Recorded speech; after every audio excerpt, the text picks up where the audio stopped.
Aujourd'hui, je vais vous parler du coup de ces 8 erreurs que j'ai fait en 8 ans de kiné.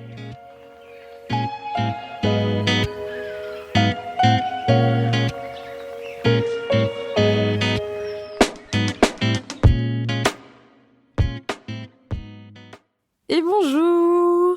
Alors déjà, j'espère que vous allez bien. Moi, je suis contente de vous retrouver aujourd'hui dans ce nouvel épisode de podcast qui m'a été inspiré par vous. Oui, oui, oui. Pourquoi? Eh bien parce que dans l'épisode du coup 53, 8 choses apprises en 8 ans de kiné, qui vous a fait beaucoup réagir du coup en MP, et merci, c'était très toujours enrichissant de pouvoir du coup avoir vos retours, que ça ait pu vous faire du bien d'entendre certaines choses. Et bien l'une d'entre vous m'a dit «Oh, j'aimerais trop aussi savoir les erreurs que tu as pu faire et la vision que tu en as aujourd'hui». Alors du coup, ça a été pas forcément simple de trouver 8 erreurs, enfin en tout cas de garder 8 erreurs. Donc vous allez voir, il y en a certaines qui sont un peu deux en une, parce que bien sûr, j'ai fait plein d'erreurs comme tout le monde. Et en tout cas, des choses que je considère comme des erreurs et que aujourd'hui j'essaye de faire différemment. Alors bon, il y en a, c'est pas encore tout à fait le cas, hein. Voilà, des fois on repart dans nos travers un peu. Mais en tout cas, j'avais envie de faire le point avec vous. Donc, on est parti. En tout cas, j'espère que même si vous n'êtes pas thérapeute, c'est des épisodes qui peuvent vous faire du bien, vous faire sourire. Parce que c'est vrai que finalement, en fait, peu importe que vous soyez professionnel de santé ou autre ou thérapeute, je pense que c'est des épisodes qui peuvent faire écho à plein d'autres métiers aussi. Donc, la première erreur qui pour moi est la plus grosse et la plus chiante et la plus lourde et qui m'a le plus pesé, entre guillemets, c'est de dire oui à tout et de me prendre pour une urgentiste. Dans le sens où en fait je dis oui à tout parce que la personne, tu comprends, me fait un message, elle s'est fait mal ce week-end et que du coup elle m'a dit qu'en plus ce week-end, mais du coup elle recevait ses petits-enfants et qu'elle a pas pu jouer avec ses petits-enfants et que du coup en fait elle s'est fait super mal à la fille et du coup vu qu'elle sait que, enfin elle le dit pas, mais vu qu'elle sait que je tape jusqu'à tard et que du coup je sais pas dire non, mais du coup elle me dit est-ce qu'il y a pas moyen que tu me reçoives aujourd'hui, et que moi vu que je vais être trop gentille je vais lui dire oui, et qu'en plus de ça elle aura même pas son ordonnance et que je lui dis que c'est pas grave, et que après derrière je vais devoir batailler à récupérer l'ordonnance. Voilà, elle me l'a donnée, mais je vais devoir antidater la séance parce que du coup, enfin bref, ça me fait toute une charge, et qu'en plus de ça, je vais devoir taffer 30 minutes de plus sur ma journée alors que potentiellement c'était pas ok. C'était pas ok, mais en même temps j'ai dit oui. Donc voilà, j'avais tendance à dire oui à tout, comme si la patiente elle avait fait un arrêt cardiaque et qu'en fait si je la recevais pas elle allait mourir. En fait, ouais, je m'auto-épuise moi-même, parce qu'en fait, la notion d'urgence est toujours très relative.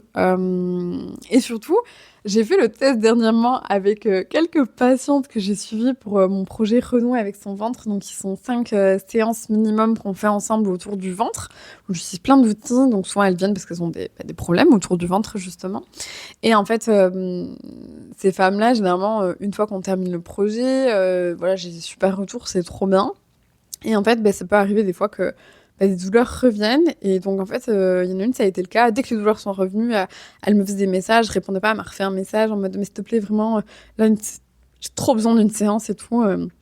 Et en fait, clairement, pour moi, c'était pas OK ce jour-là.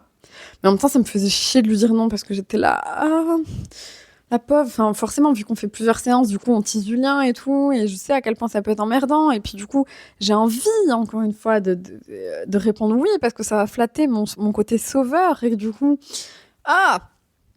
si je dis oui, après, elle va être soulagée, et du coup, trop bien. Mais non, en fait, ce jour-là, c'était pas OK. C'était pas OK parce que dans ma vie perso, au bout d'un moment, j'avais des impératifs. Et en fait, du coup, si je disais oui à elle, je disais non à ma vie perso. Et au bout d'un moment, en fait, pourquoi c'est tout le temps ma vie perso qui empiète? C'est pas OK. Et en fait, du coup, j'ai fait le test où je lui ai dit au fait, tu te souviens, t'avais telle séance de yoga, je vais pas pouvoir te recevoir aujourd'hui, j'essaie de voir comment je peux te caler dans cette semaine. Quels sont tes horaires? Est-ce que du coup tu taffes? Est-ce que tu taffes pas? Parce que t'as l'air de pas aller bien, donc peut-être t'es en arrêt. Et dans ce cas-là, ça m'arrange, c'est plus simple pour te voir. Plutôt que tu termines à 18h et je dois te prendre dans les dernières et tout. Et en fait, je lui dis, mais tu te souviens, t'avais telle séance de yoga et tout qui te faisait de bien, je me souviens sur ce genre de symptômes, tu l'as essayé, hein? Elle me répond, non, putain, je l'ai pas essayé, vas-y, j'essaye. Elle me refait un message une heure après, enfin même pas une heure après, parce que la séance, elle dure même pas 20 minutes, je crois. Et elle me dit, punaise, j'ai été trop conne, désolée, je t'ai dérangée et tout. En fait, finalement, ça va déjà beaucoup mieux. Je veux quand même bien une séance prochaine fois que t'as, mais si t'as pas cette semaine, c'est pas grave, hein, donne-moi la semaine prochaine. Et là, je me souviens, j'avais parlé à ma petite sœur, je lui avais dit, vous voyez, je suis quand même fière parce que j'ai réussi à lui dire non, en lui disant que c'était pas possible, sans avoir l'impression que j'allais la tuer. Parce qu'on est d'accord que si on remet l'église au centre du village, elle n'allait pas mourir, hein, non, hein, et puis que je suis pas indispensable. Euh, et qu'en plus, du coup, on a pu trouver une solution. Parce que elle a été un peu comme tout le monde, et moi la première, dès qu'on a ultra mal, c'est plus simple d'aller mettre la responsabilité sur quelqu'un d'autre en disant oui, mais je suis trop mal, et en fait, du coup, il y a que l'ostéo ou la kiné qui peut m'aider, quoi. Donc non, il faut que j'arrête. Enfin, pourquoi on dit oui à tout le temps de oui, tant pis, la personne, je vais me plier en quatre et je vais la recevoir cette semaine. Mais il y a personne qui fait ça à part notre profession. Personne, hein. Enfin, kiné-ostéo, personne ne fait ça en fait. Alors après, derrière, ça peut être ok parce qu'on aime rendre service. Des fois, c'est certaines personnes. Ok, mais moi d'ailleurs, je veux une reconnaissance. Enfin, vraiment. Puis surtout, quand on fait ça au tarif sécu, moi je me dis, mais non en fait. Non, non. Enfin, moi, en tout cas, c'était pas OK pour moi. Et je trouve aussi que le fait de dire oui tout le temps à tout le monde et me prendre pour une urgentiste, genre en mode putain, il faut que je cale telle patiente et tout, à part, enfin, on va dire mes seules urgences, entre guillemets, c'est pareil, c'est pas une urgence, mais c'est pour ça que je dis entre guillemets, c'est des fois mes patientes qui ont un arrêt de grossesse. Et en fait, du coup, elles, des fois, je peux les passer plus facilement parce que, en fait, je me dis. Malheureusement, celles qui sont en deuil périnatal, qui veulent un soin rebozo, oui, en fait, je vais me plier en quatre pour essayer de leur trouver un moment. Parce que, en fait, là, j'ai envie de me rendre disponible pour elles pour ce moment-là. Et j'ai envie de, si possible, leur faciliter la vie. Mais se faciliter la vie dans le cadre que j'ai. Et par rapport à ma vie perso aussi. Et en fait, par rapport à tout ça, c'est aussi en lien avec le fait de aussi garder un peu de distance, même si je détestais quand on me disait ça, parce que moi je disais, mais moi j'ai envie d'être proche de mes patientes, c'est pas mes amis, hein, vous le savez. Dans l'épisode Je suis une fille aigrie, je vous l'ai dit, le mot ami est très important pour moi, mais dans le sens où, en fait, il y a quand même une distance à respecter, il y a un cadre, c'est mon travail, et en fait, tout le monde justement n'est pas mes amis, mais en même temps, des fois, si je peux rendre service, c'est qu'en fait, finalement ça empiète pas trop sur ma vie à moi et mon équilibre à moi, ça peut être ok. Mais ça dépend comment c'est demandé. Je suis pas urgentiste, quoi. Et de toute façon, si les personnes m'envoient un message comme si j'étais urgentiste et que leur vie en dépendait, est-ce que ce genre de patiente, j'ai envie de continuer à les avoir dans ma patientèle? Pas tout le temps. À part si, genre, vraiment, c'est parce qu'ils réagissent comme ça, parce qu'ils sont ultra mal, et ça peut, dans ce cas-là, arriver. Parce que je me dis que si mon ostéo m'entend, le nombre de fois je lui fais un message en mode si jamais t'as une dispo aujourd'hui.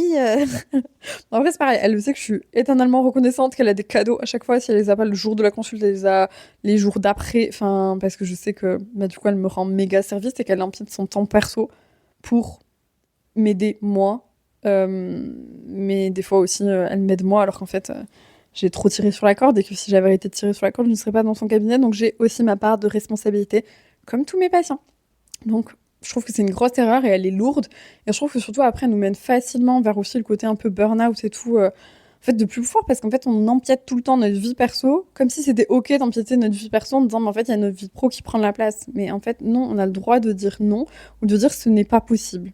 Parce que c'est vrai que des fois, ma psy me dit ça, elle me disait, mais en fait, vous leur dites pas non, vous leur dites que c'est pas possible dans les conditions qu'ils vous ont demandées. Et j'étais là, ah oui, c'est vrai. Et moi, dans ma tête, j'ai l'impression de leur dire non. C'est intéressant hein, psychologiquement de voir. En tout cas, moi, je trouve qu'en tant que thérapeute, c'est tellement intéressant de se faire accompagner pour comprendre comment on fonctionne. Moi, je trouve ça dingue, vraiment. Et je ne suis pas sponsorisée par ma psy, même si j'aimerais bien parce qu'elle augmente ses tarifs. Enfin, les a augmentés là, et du coup, 5 euros de plus. Et du coup, merde, je vais peut-être lui dire. Je parle de vous, je vous cite pas, mais je vends la psychothérapie, donc faites-moi 5 euros de moins. Non, je rigole. Si elle a besoin de 5 euros de plus parce que c'est son prix de sa séance. Donc en fait, moi, de toute façon, j'en ai besoin. Donc je suis là et je paye. C'est comme ça. Et ça me va pas, sinon j'arrête. La deuxième erreur, c'est justement d'accorder beaucoup trop d'importance aux avis, aux retours des patients, à ce qu'ils vont dire aux médecins et aux possibles annulations. Dans le sens où j'ai l'impression que pendant longtemps, et on va pas se mentir, des fois ça peut être encore le cas, parce que des fois il y a un peu d'ego aussi qui parle et de perfectionnisme, mais vous savez, quand il y a des patientes qui, du coup, annulent un rendez-vous, qui reprennent pas, ou alors quand après vous finissez par savoir qu'elles sont allées voir un autre kiné, ou que, en fait, finalement, elles ont dit à leur médecin que les séances, elles leur avaient pas convenu. Alors en fait, vous savez très bien, surtout, vous savez, le type de patiente qui vous dit non, mais moi ça me va pas, parce que moi ce que je veux c'est qu'on fasse que masser. Je prends l'exemple du massage, désolée, alors que vous savez que moi je suis quand même plutôt pour une certaine partie du massage. mais c'est juste pour faire des papouilles 10 minutes, enfin bref. Et que la personne, en fait, ce qu'il lui faut, c'est des étirements et qu'elle fait pas des étirements, oui, en effet, je suis pas d'accord. Mais tout ça pour dire que, en fait, ces personnes-là qui vont vous dire ah non, mais du coup, la kiné s'est mal occupée de moi et tout. Mais des fois, moi, je pouvais m'en rendre malade si. Du coup, je savais que la patiente, elle avait dit ça, potentiellement à son médecin et tout. Enfin, j'ai l'impression que mon monde s'écroulait. Alors, en fait, soyons très honnêtes. Si je suis droite dans mes bottes et qu'en fait, je sais que professionnellement, ben, j'ai fait ce qu'il fallait et j'ai dit ce qu'il fallait, personne après, ça lui plaît pas, elle part, en fait. Y a pas de souci. Hein. Enfin, je pense que j'ai accordé beaucoup trop d'importance parce que j'ai l'impression que ça définissait ma propre valeur. Alors en fait, clairement, non. Alors après, il faut pas non plus rester complètement, bien sûr, fermé. Parce qu'il y a des remarques qui sont constructives et qui nous permettent d'évoluer. Mais il y a aussi des patients et patientes qui sont des grosseurs et qu'en fait, au bout d'un moment, enfin, faut pas se laisser marcher dessus non plus, quoi. Donc, au bout d'un moment, ben, moi, si la personne elle est nulle et qu'en fait, ça lui convient pas, ben, ça lui convient pas, en fait. Bah, ok, très bien, allez voir quelqu'un d'autre. Et c'est pareil, des patientes qui vous critiquent par rapport au médecin sur des trucs. Il y a des trucs, des fois, c'est drôle. Et si le médecin a envie d'en tenir rigueur, ben, il en tient rigueur. Mais encore une fois, moi, c'est pareil. Est-ce que j'ai envie, du coup, de travailler avec ce médecin? Ben, du coup, pas sûr. Parce que s'il se base que sur un dire d'une patiente et qu'il n'est pas venu écouter mon son de cloche, bon, enfin, voilà. Ben, dans ce cas-là, quand cette patiente, elle ira balancer sur lui à quelqu'un d'autre, du coup, j'écouterai le son de la patiente. Non, je rigole. J'aime pas trop quand je dis ça parce qu'on a l'impression que je crache sur les patientes, mais je pense que tous les thérapeutes verront à peu près de quel style de patient je parle, euh, qui sont capables de vous défoncer en salle d'attente aux yeux des autres patients en plus. J'avais eu le cas d'une. Mon Dieu, je prenais pour mon grade, j'avais les oreilles qui sifflaient, je le savais. Et en fait, au bout d'un moment, bah, la personne, bah, c'est grave, elle part. Et finalement, quand elle part, souvent, on est soulagé. On se dit, mais mon Dieu, mais en fait, tout ce poids. Et en fait, je le disais une fois à ma collègue, euh, sur un cas d'un patient, bref, je vais pas en parler plus, c'est trucs à elle, où du coup, je disais, t'as vu à quel point t'es soulagée du fait qu'il va plus venir au cabinet? Je dis, t'aurais dû t'en débarrasser bien plus tôt, en fait. Enfin, vous demandez pourquoi on est prêt à supporter certains personnages au prix auquel on est payé et avec ce que tu payes en URSSAF, en sachant que ce patient-là, en plus, du coup, il ne travaille pas. Donc, en fait, des cons, il touche même des aides que c'est toi que tu payes avec ton URSSAF et tout. Je dis, franchement, moi, je trouve ça trop cher payé. Mais bon, bref. J'ai l'impression que ça, des fois, si vous êtes jeune kiné, que vous m'écoutez et que vous arrivez à l'appliquer, mais je suis tellement contente et fière pour vous. Mais j'ai l'impression que des fois, c'est un peu avec l'âge, entre guillemets, l'expérience qu'on prend un peu plus parce que bah, on sait qu'il y a plein de patients qui sont contents de ce qu'on fait. On sait aussi comment on travaille, notre éthique de travail. Du coup, ça glisse un peu plus sur nous, les retours qu'on peut avoir.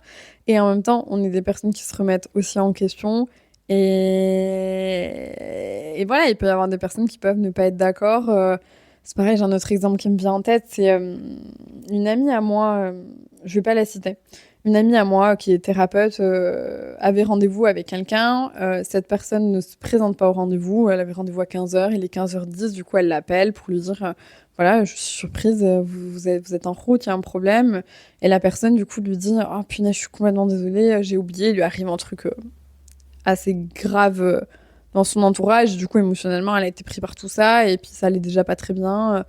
Bon, bref. Et en fait, elle était en présence d'une amie à elle qui est aussi suivie par la même, du coup, thérapeute. Et en fait, du coup, cette personne, une fois qu'elle a vu le thérapeute, donc l'amie, lui a dit, bah, Enfin non, je sais pas tout expliquer, Maïté, je recommence. Comment expliquer On va dire que la thérapeute, elle s'appelle Noémie. Pourquoi Noémie, je sais pas. La thérapeute s'appelle Noémie. La patiente qui n'est pas venue s'appelle Jacqueline, encore, toujours Jacqueline. Et du coup, l'amie s'appelle Eliane. Donc, la thérapeute Noémie demande à la patiente qui n'est pas venue, du coup Jacqueline, ah mince, ok.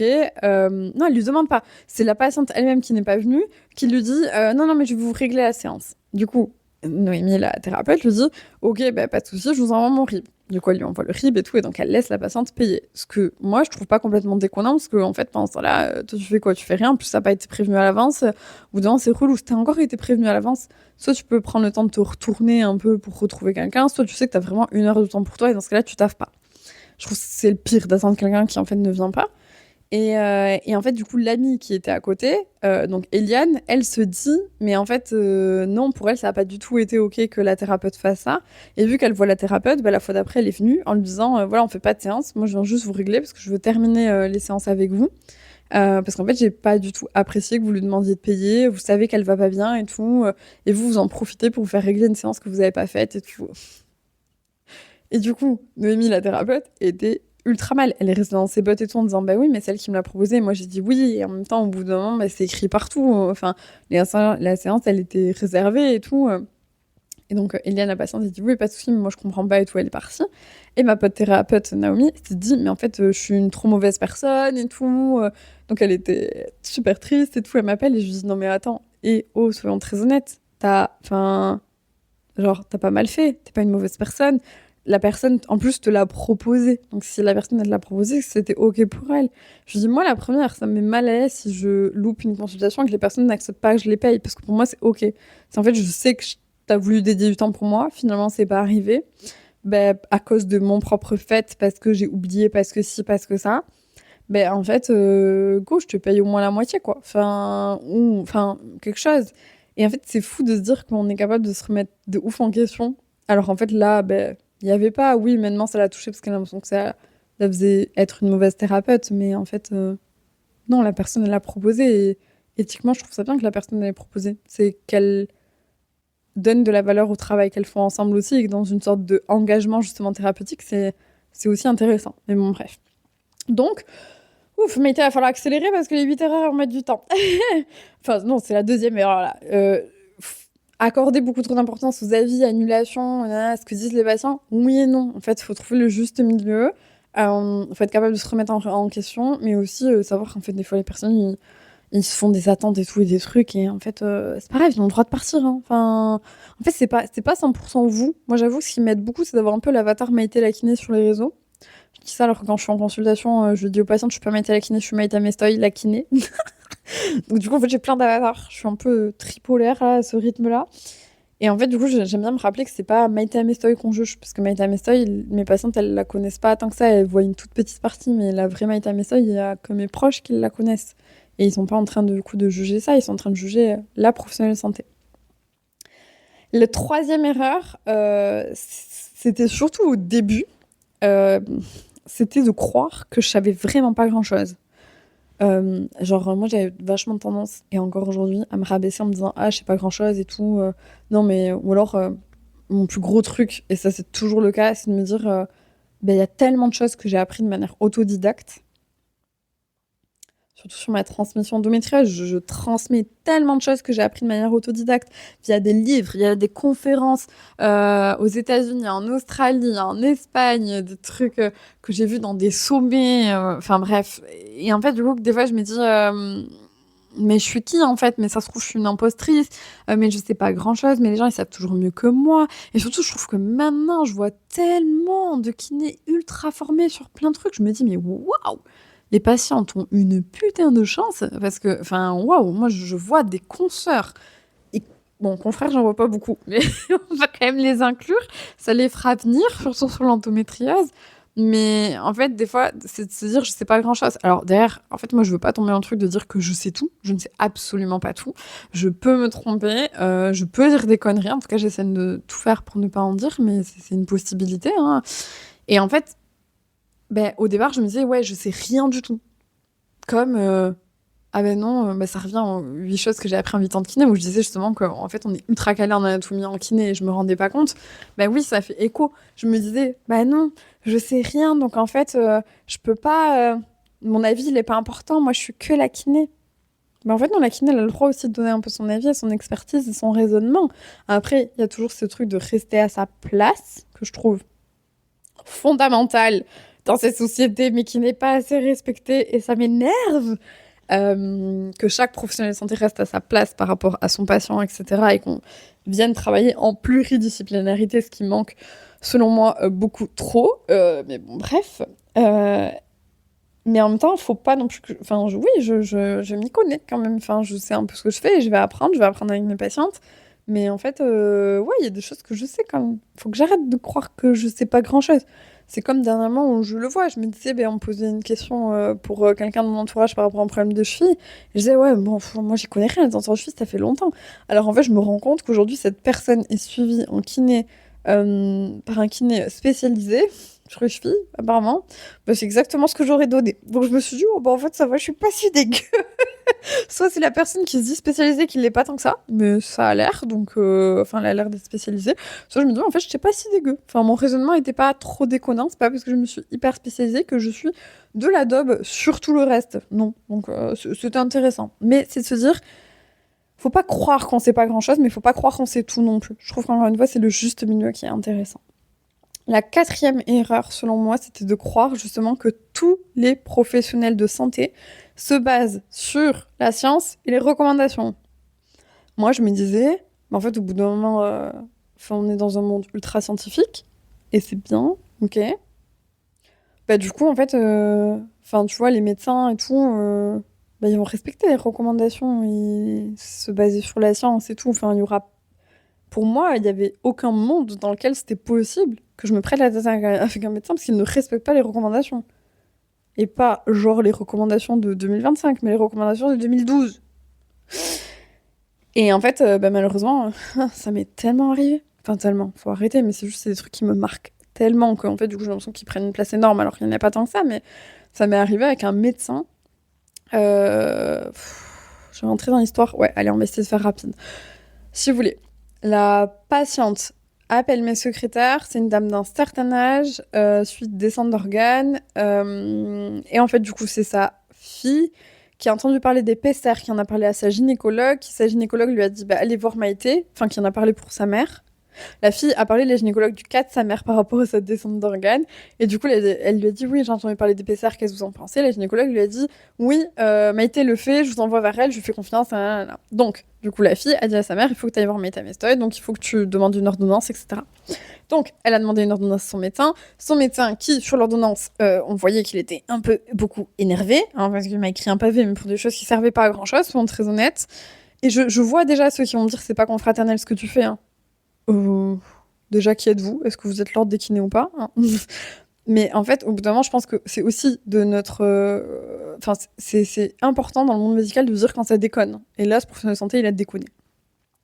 Donc bref, son ordonnance était déjà un, pas valide, de deux, vraiment pas très cordial à mettre une séance de kiné et me rappeler après bilan.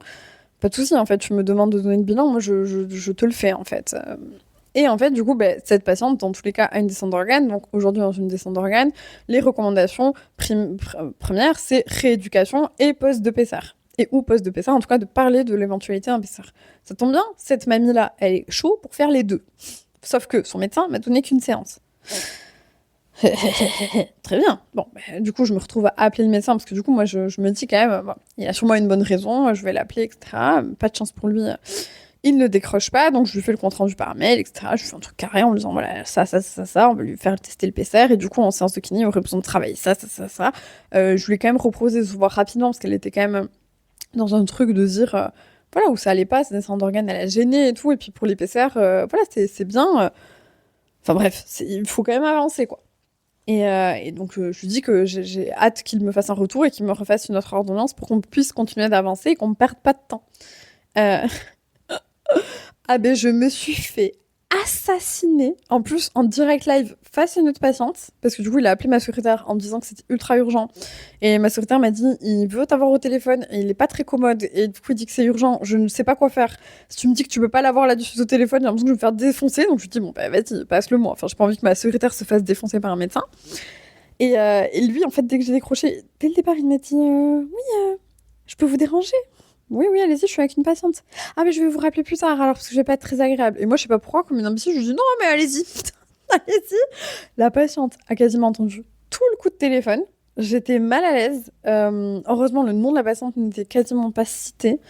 Parce que, bref. Et en fait, du coup, il me parlait, mais tellement mal, en disant non, mais on fait pas ça comme ça. Les PCR, on les fait pas sur ce genre de cas. Nanana. Et puis, de toute façon, la rééducation, ça sert à rien. Et là, j'étais là, attendez, je comprends pas, en fait, vous le disiez pas, les recommandations? Non, mais vous comprenez pas, moi, je suis gynécologue, j'ai fait ça, c'est pas vous, une jeune qui naît, vous avez quel âge, de toute façon, vous allez m'apprendre la vie. Et là, j'étais là, what? Attends, what? Quoi? Il me parlait super mal. J'ai réussi à rester plutôt cordiale, en tout cas ce que m'a dit la patiente, c'est dans mes souvenirs, j'avoue que à l'intérieur, il y avait plein d'autres choses qui se passaient, mais en tout cas, je crois que j'ai réussi à essayer de rester justement confraternelle, hein, peut-être, c'est ce qu'on pourrait dire.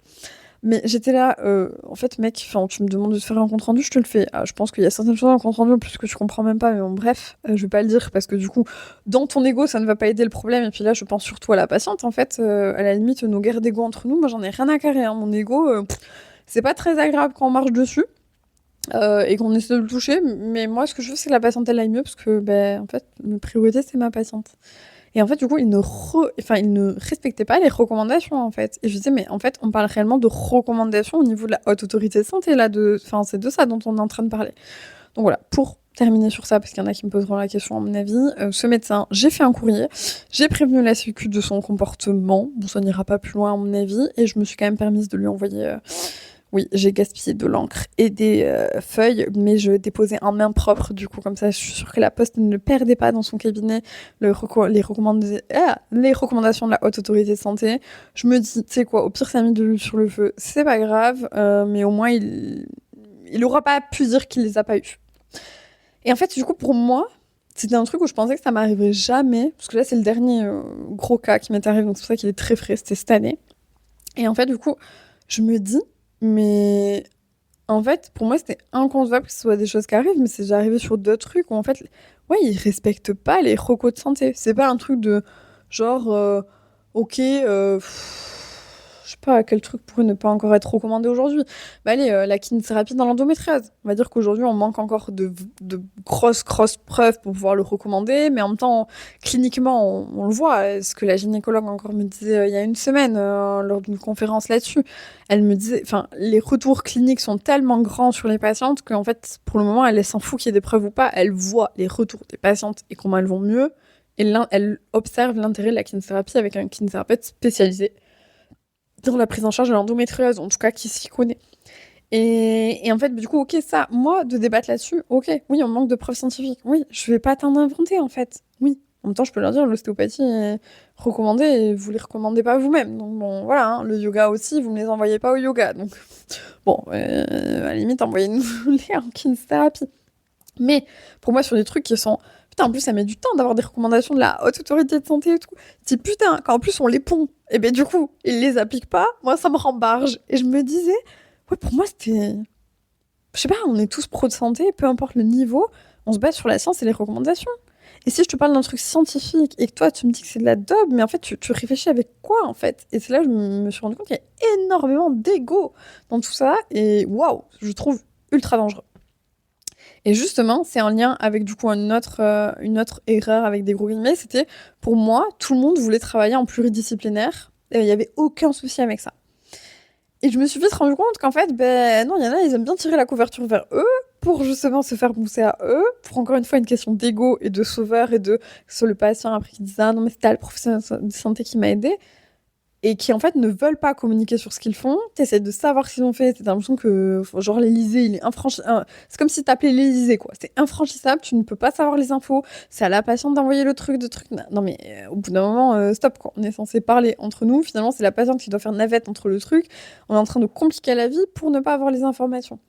Et c'est ultra triste en fait. Et même des fois, il y en a.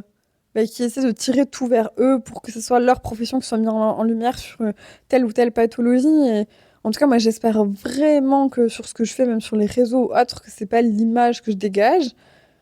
Après, chacun a son interprétation, mais moi, je sais que je me bats beaucoup pour que la kinésithérapie ait sa place dans la prise en charge de l'endométriose, parce que pour moi, c'est un truc genre primordial. Et je sais que nos cousins ostéo, comment dire déjà, je suis pas ostéopathe, donc je ne me verrai pas parler à leur place. Mais j'ai l'impression que c'est un peu plus facile aujourd'hui que les femmes aillent voir des ostéopathes au moment de si elles ont l'endométriose. J'ai l'impression que ça se dit plus que la kiné, c'est plus rare, alors que c'est pris en charge par la sécurité sociale, même si on n'a pas de vraie cotation, ça c'est encore un autre sujet. Mais du coup, je me dis, en fait, on peut être ultra complémentaires, et en plus, financièrement parlant, si c'est de la kiné conventionnée, c'est quand même cool aussi pour la patiente, on peut taffer des trucs et du coup on déleste l'ostéo de certains trucs. Et du coup il peut se concentrer que sur des trucs qu'il a en plus et que nous on n'a pas et dans ce cas-là on est plus efficace et c'est cool de travailler ensemble et moi je trouve ça cool d'avoir des retours en se disant on pense la même chose. Pour la patiente c'est ultra enrichissant de se dire qu'il y a 2 ou 3 thérapeutes qui disent la même chose sur son cas. Enfin, on se sent vraiment maternée et prise en charge, quoi. Donc, c'est cool. Mais en fait, je me suis vite rendu compte qu'en fait, c'était pas le cas de tout le monde, qu'il y avait énormément d'ego et que pour certains, en fait, je sais pas, ils ont fait des études de santé et tout. Moi, je pensais que c'était pour aider les gens, mais il y en a, c'est pour se faire du fric, hein. Pour se faire du fric et se faire mousser. Et j'avoue que sur ça, ouais, ça a été mon erreur. J'aurais peut-être aimé ouvrir les yeux plus tôt. Après, je pense que c'est comme tout dans la vie, on ouvre les yeux quand on est confronté à certaines choses. Ah bah là, j'y ai été confrontée et je peux vous dire que je suis descendue de pas mal d'étages. C'est ce qu'on dit, je crois, au piédestal. Mais non, parce que je suis pas sur un piédestal, mais ça m'a... Et même aujourd'hui, hein, ça me touche beaucoup, ça me rend très triste, en fait. Et en même temps, je ne peux rien y faire. Donc, bon, c'est comme ça. La 6e erreur, et que j'observe, mais tellement, avec chacune d'entre vous dans les formations, c'est de croire que personne n'est prêt à payer pour mes soins. Quand je parle de ça, du coup, je vais forcément me centrer sur ce qui est plus déconventionné, parce que dans le conventionné, du coup, il y a un peu ce truc de... Voilà, les gens ont l'impression qu'ils payent pas, alors qu'en fait, ils ont quand même des participations forfaitaires et tout. Bon, bref, c'est un grand débat. Et sur le déconventionné, pour moi, c'était mais les gens, jamais ils voudront payer si je mets 50 €. Mais tu t'imagines 50 € de l'heure? Non, mais soyons très honnêtes. Au bout d'un moment, les gens, ils peuvent être prêts à payer. Alors, il y en a, ils ne voudront jamais payer sur la santé. Qu'est-ce que tu veux? C'est leur problème. C'est leur santé, c'est pas la mienne. Au bout d'un moment, c'est bon. Et l'argent, c'est le nerf de la guerre, mais c'est aussi, moi je dis toujours, on décide où est-ce qu'on l'investit. Je pense que même des personnes qui ont des revenus faibles, tu décides où est-ce que tu mets ton argent. Alors oui, c'est compliqué, mais moi j'en ai vu des patientes se saigner pour venir faire un soin rebozo, alors qu'en fait, moi à chaque fois je leur disais, mais attends, je sais très bien, en fait, où est-ce que tu vas chercher ta bouffe. Je sais que t'es dans le besoin. En fait, ça me rend extrêmement mal à l'aise de te faire payer le soin rebozo au prix classique. Donc non. Et pourtant, c'est des patientes qui, à chaque fois, j'ai pas réussi à négocier. Pour l'extrême majorité, elles voulaient payer le prix classique parce que pour elles, ça valait son prix. Et c'était comme ça. Et en fait, c'est là où tu te dis, c'est une histoire de un peu... comment dire... c'est un peu une équité, je trouve, de se dire, telle personne, elle pense qu'elle vaut... Enfin, tel thérapeute, ce qu'il propose vaut son prix. Comme, je sais plus si je l'ai dit dans cet épisode ou c'était dans l'autre, je crois que c'est dans cet épisode, par rapport à ma psy, qu'elle augmente là ses tarifs, qu'est-ce que vous voulez que je lui dise? En fait, elle augmente ses tarifs, elle a sûrement ses raisons, et si sa raison c'est de se faire plus d'argent, au bout d'un moment, j'ai le choix d'arrêter de la voir elle et d'aller voir un autre psy qui coûte moins cher. Mais au bout d'un moment, j'ai aussi envie de rester avec elle, donc tant pis, je paye 5 € de plus. C'est comme ça, enfin...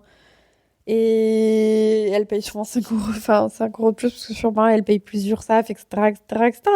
Mais tout ça pour dire que croire que les gens sont pas prêts à payer, alors qu'en fait, des fois, quand vous voyez ces mêmes patientes avec des faux ongles, les faux ongles, ça coûte une blinde à faire, qu'elles ont les extensions de cils, que du coup, elles vont chez l'esthéticienne pour s'épiler tout le corps et faire l'épilation au fil.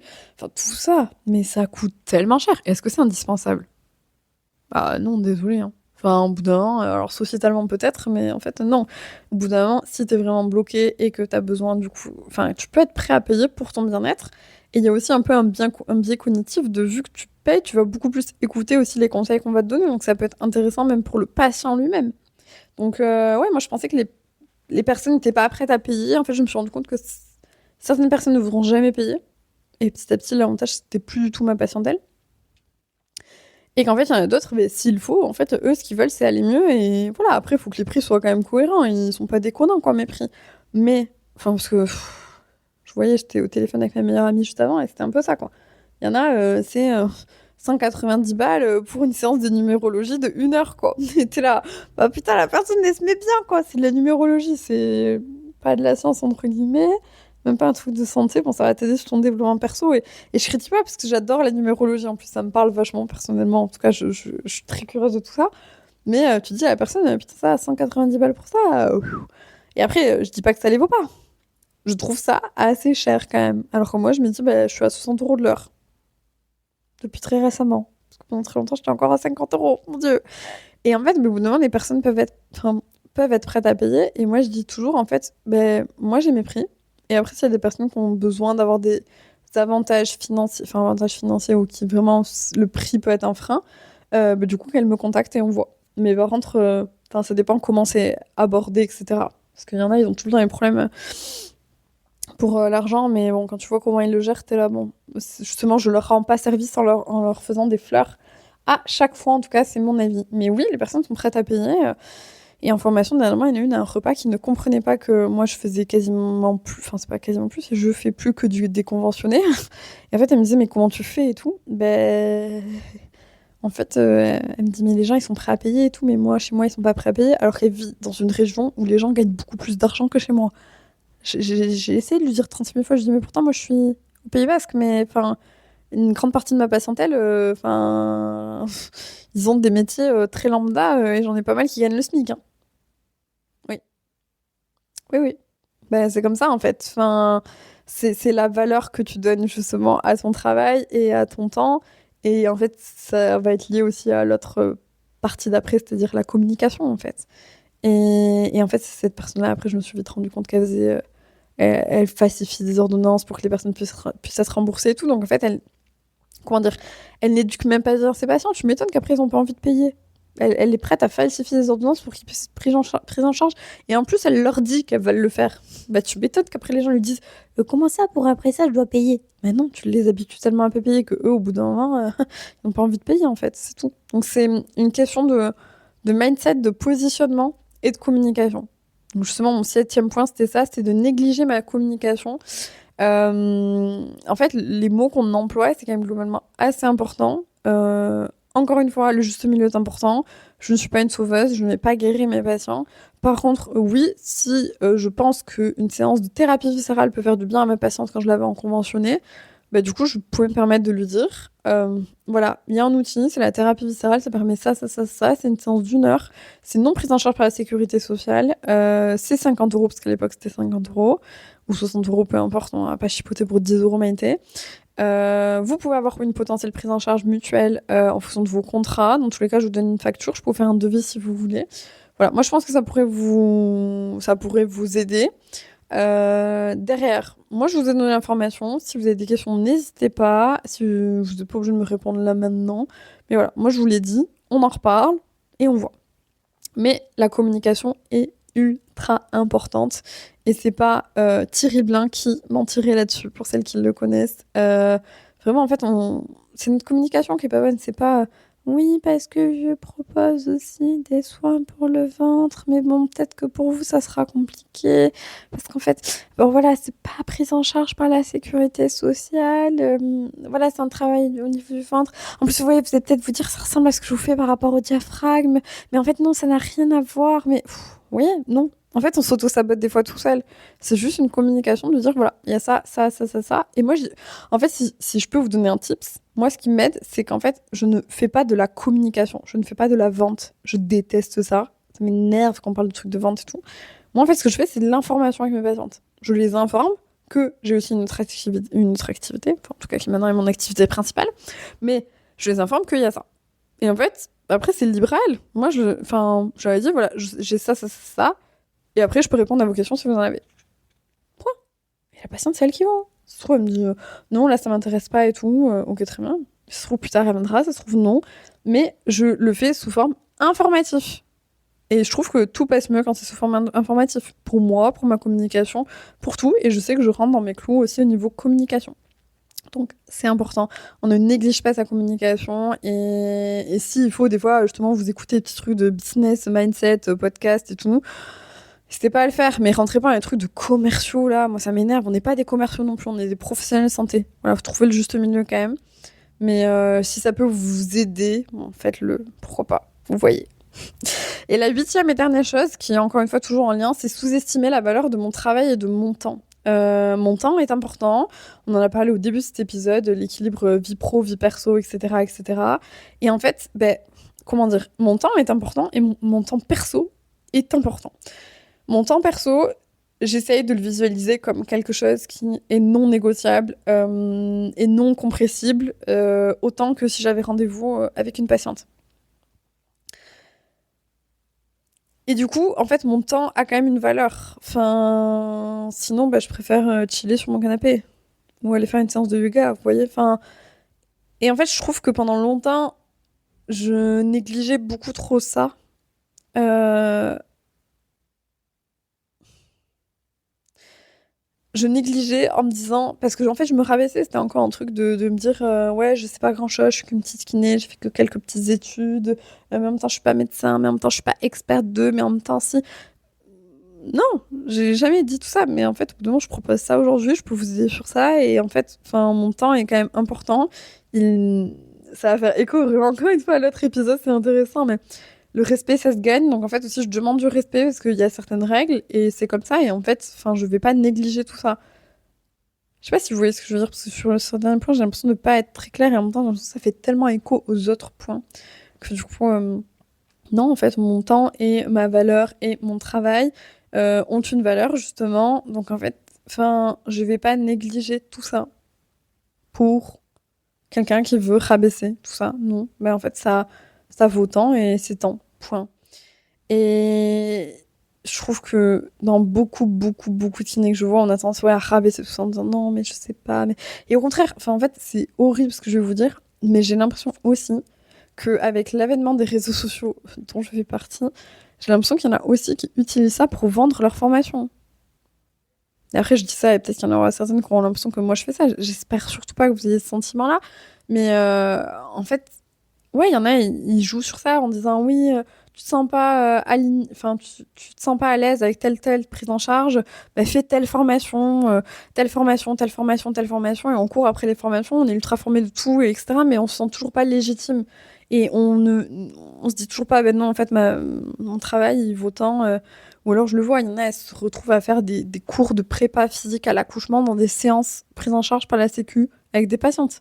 Mais ça, c'est un énorme red flag. C'est un non, déjà, parce que, en fait, au bout d'un moment, si vous faites une séance prise en charge par la Sécu, en fait, vous êtes quoi? Vous êtes sage-femme. C'est pas cool pour nos consoeurs sage-femmes, en fait. Non. On a une plus-value. Oui, mais pour moi, elle n'est pas dans le cadre du conventionné. En tout cas, c'est mon avis. Et de deux, en fait, au bout d'un moment, en fonction de ce que vous proposez, si vous proposez du coup des postures qui sont des postures de yoga et tout, et qu'en fait vous finissez par faire une séance de 1 heure à la patiente de comment elle peut faire, c'est du yoga en fait, c'est plus du conventionné. C'est pas la même chose qu'à la fin d'une séance de kiné où vous dites alors il y a telle posture de yoga qui peut vous faire du bien, et vous leur donnez juste une. Et c'est un étirement, etc. Donc c'est bon, ça passe. Et je trouve que c'est important d'essayer de cadrer un peu tout ça et du coup d'y travailler. Mais c'est ça vaut quelque chose, quoi. Enfin, et si ça peut vous aider, faites des comparatifs avec ce que plein d'autres professionnels de non-santé font dans le commerce, justement, et les prix qu'ils appliquent. Et là, vous déchantez, hein. Moi, je trouve que, franchement, quand je vois les prix dans le commerce, je suis là, mais putain, mais pourquoi nous, dans la santé, on se brade tout le temps? On parle quand même de la putain de santé des gens, quoi. Donc, alors, faut pas être complètement déraisonnable non plus, mais ouais, mince. Enfin, je trouve qu'il faut estimer la valeur de son travail et de son temps. Et je terminerai cet épisode là-dessus. En tout cas, j'espère que je vous ai pas trop perdu avec tout ça. C'était en gros les 8 erreurs en 8 ans de kiné, en tout cas les choses que je trouve qui sont lourdes et que ça m'aurait fait du bien d'entendre justement peut-être une kiné comme moi quand on aurait parlé dans un podcast. Donc j'espère que c'est l'effet que ça vous fera. Bien sûr, vous l'avez compris, à certains points où je suis toujours un peu en travail là-dessus, hein, mais si ça peut vous aider, vous donner un élan pour tout ça, j'en suis ravie. Et du coup, je vous dis à la semaine prochaine pour un nouvel épisode d'Anahata Podcast, tous les mardis 6h06. Et si vous avez encore peut-être 5 minutes et que vous avez le temps de venir noter cet épisode de podcast, du coup, et tout ce podcast, même sur les plateformes d'écoute que vous utilisez, donc normalement c'est Spotify et Apple Podcast, vous pouvez me laisser des petites étoiles, ça me ferait très plaisir, ou alors tout simplement me faire un retour du coup sur Instagram pour qu'après je puisse le partager en story et tout, justement. Ah mon dieu, c'est un peu de com. Et en même temps, c'est aussi un peu d'information en ayant vos retours pour donner à d'autres personnes d'écouter cet épisode. Et qu'après, pourquoi pas, s'il y a une certaine ampleur pour faire évoluer notre métier de kiné ou qu'en tout cas certaines patientes puissent tomber là-dessus, ce serait cool, hein, moi je me dis. Et on se dit du coup à mardi prochain. Je vous laisse le thème de l'épisode un peu surprise. Et on se dit à mardi.